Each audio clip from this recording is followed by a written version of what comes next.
Assalamualaikum warahmatullahi wabarakatuh. Baik, di sini saya Muhammad Mulia Zamzam Prasasti Fuadani, NIM 2018-1064. Di sini saya akan menjelaskan tentang pengertian zakat.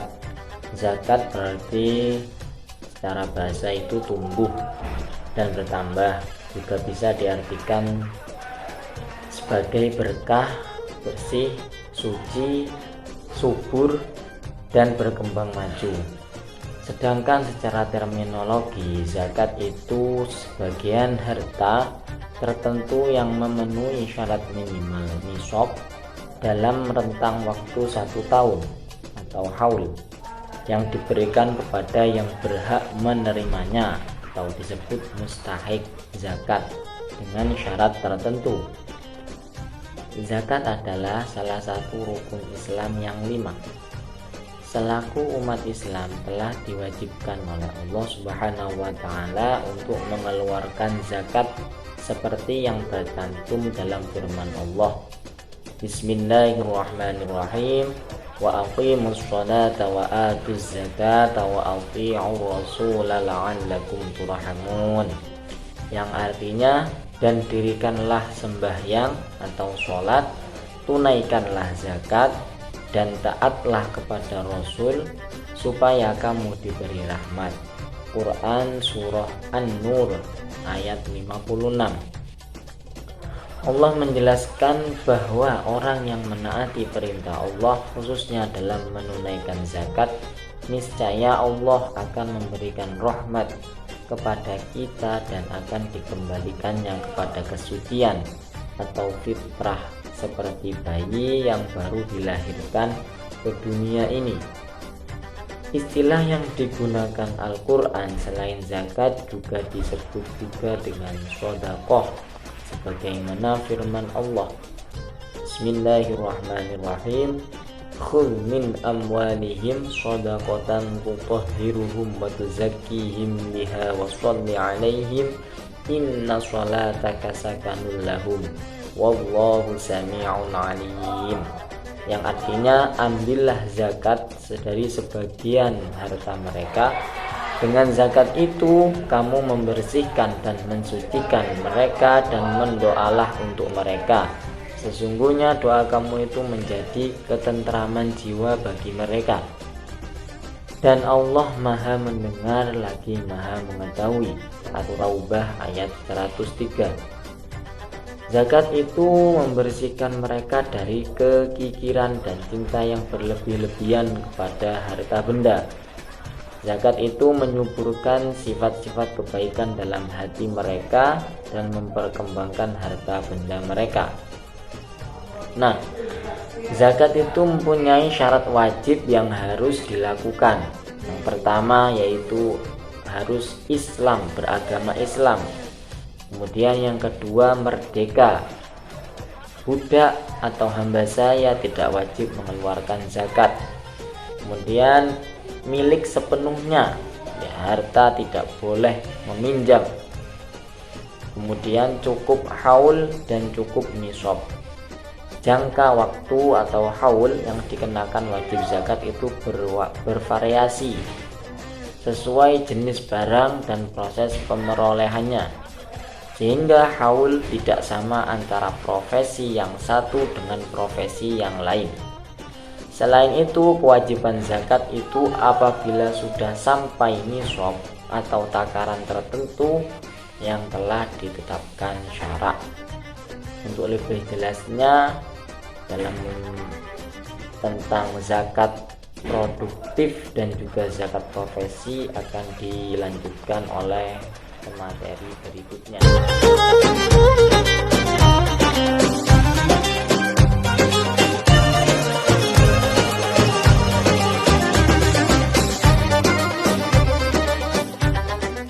Bismillahirrahmanirrahim. Assalamualaikum warahmatullahi wabarakatuh. Perkenalkan, nama saya Uzlifatul Jannah, NIM T 2018-1065. Di sini saya sedikit akan menjelaskan tentang pengertian zakat produktif. Apa itu zakat produktif? Zakat produktif adalah zakat yang diberikan kepada para kaum du'afa Namun tidak hanya berupa uang, tapi juga berupa modal dan dalam bentuk barang dalam menjalankan usaha. Jadi, zakat produktif di sini adalah harta yang berkembang atau produktif dan berpotensi produktif. Yang dimaksud dengan harta yang berkembang itu bila dijadikan modal usaha atau mempunyai potensi untuk berkembang. Seperti misal kita membangunkan sebuah toko untuk kaum duafa agar menjalankan bisnis jual beli di sana. Juga seperti kita memberikan uang sebagai modal untuk menjalankan bisnis jual beli atau bisnis yang lain, itu termasuk dari zakat produktif. Seperti contoh, ada sebuah program TV di RCTI yakni Minta Tolong. Itu menurut saya termasuk dalam zakat produktif karena kegiatannya di sana adalah mencari seorang kaum duafa yang benar-benar tidak mampu, lalu mengobservasi ke rumahnya apakah benar tidak mampu.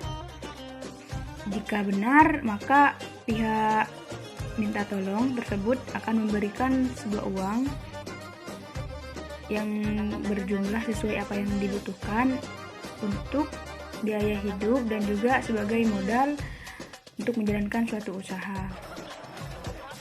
Dan juga banyak contoh-contoh yang lain yang mendeskripsikan tentang apa itu zakat produktif di dalam program-program TV yang ada di Indonesia ini. Pada dasarnya, permasalahan zakat ini sangat kompleks dan kurang mendapat perhatian dari umat Islam saat ini. Namun, di sisi lain, pada era kontemporer ini, ilmu dan teknologi mengalami kemajuan serta perkembangan yang sangat pesat, sehingga dengan berkembangnya zaman, pemikiran akan pengolahan zakat harus senada dengan perkembangan yang terjadi. Hal ini dimaksud agar tujuan dari zakat itu dapat tercapai dengan maksimal. Secara yuridis, pengelolaan zakat produktif di Indonesia sudah memiliki landasan hukum, yaitu Undang-Undang Republik Indonesia Nomor 23 Tahun 2011 tentang pengelolaan zakat. Dalam pasal 3 dijelaskan bahwasanya pengelolaan zakat bertujuan untuk meningkatkan efektivitas dan efisien pelayanan dalam pengelolaan zakat dan meningkatkan manfaat zakat untuk mewujudkan kesejahteraan masyarakat serta penanggulangan kemiskinan. Secara yuridis, pengelolaan zakat produktif di Indonesia sudah memiliki landasan hukum, yaitu Undang-Undang Republik Indonesia Nomor 23 Tahun 2011 tentang pengelolaan zakat. Dalam pasal 3 dijelaskan bahwa pengelolaan zakat bertujuan untuk meningkatkan efektivitas dan efisien pelayanan dalam pengelolaan zakat dan juga meningkatkan manfaat zakat untuk mewujudkan kesejahteraan masyarakat serta penanggulangan kemiskinan.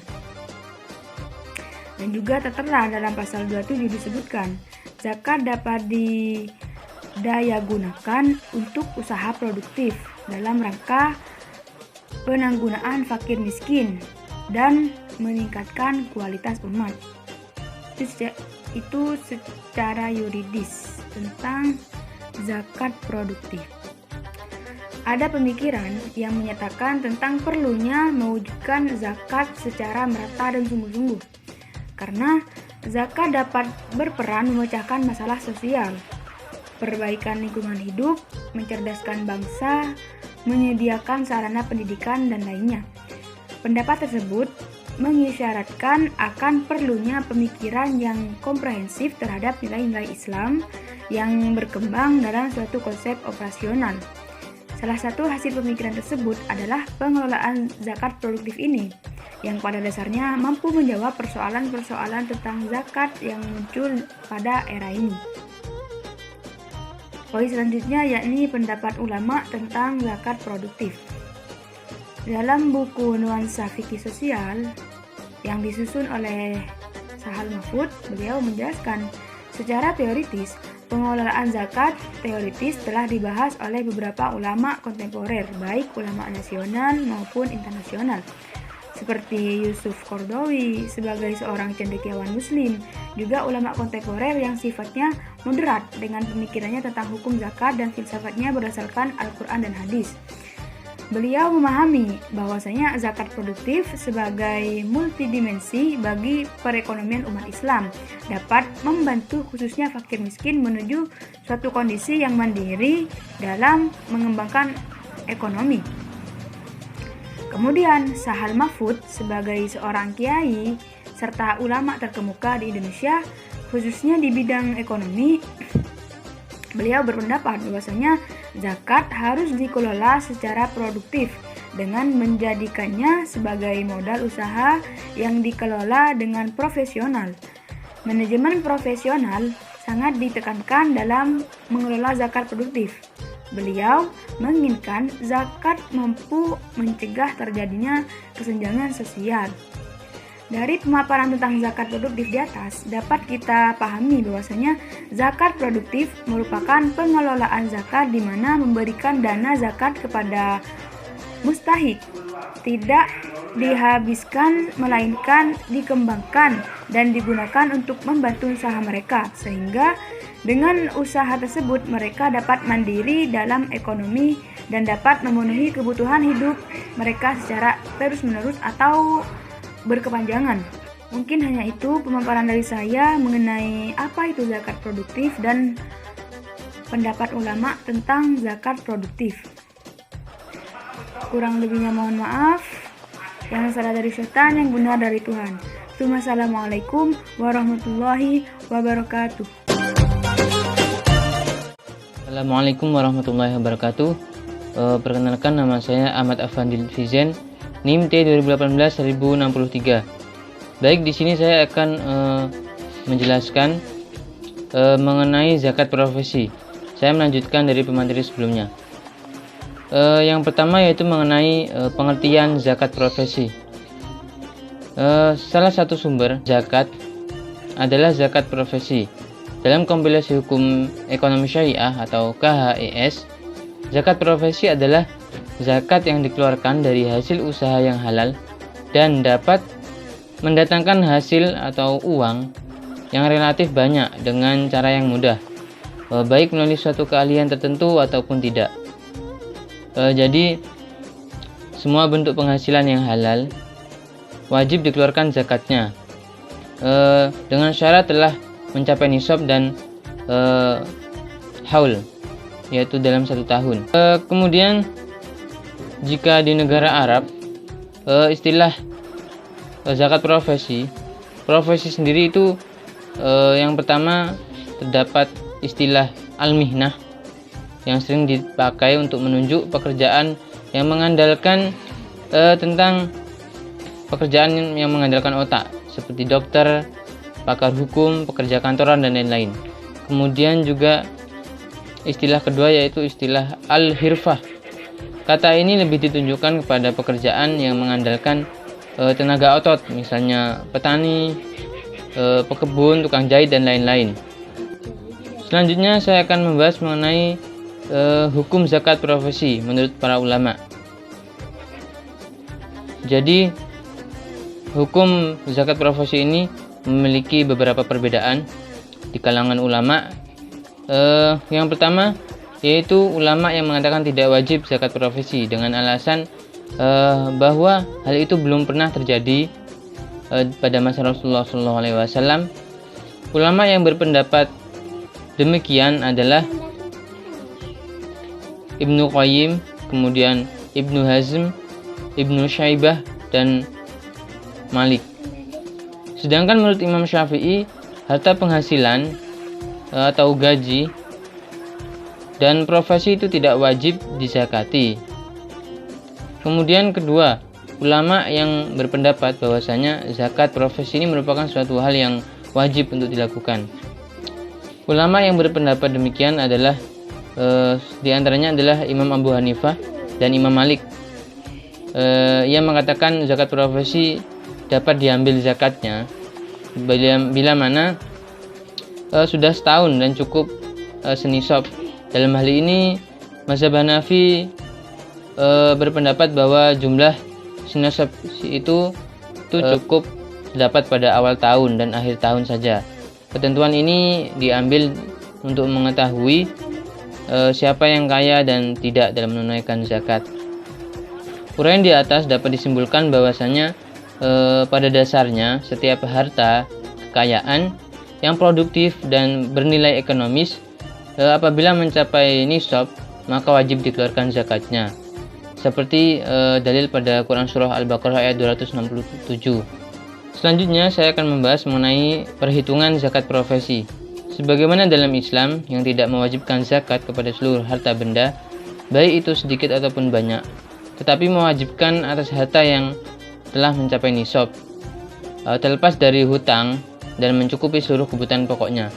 Hal ini untuk menetapkan golongan orang kaya dan yang wajib zakat, karena zakat hanya diambil dari orang yang kaya atau orang yang mencapai kemampuan. Syekh Muhammad Al-Ghazali mengkiaskan zakat profesi ini dengan zakat pertanian, sehingga berlaku nisab pertanian beras sekitar 815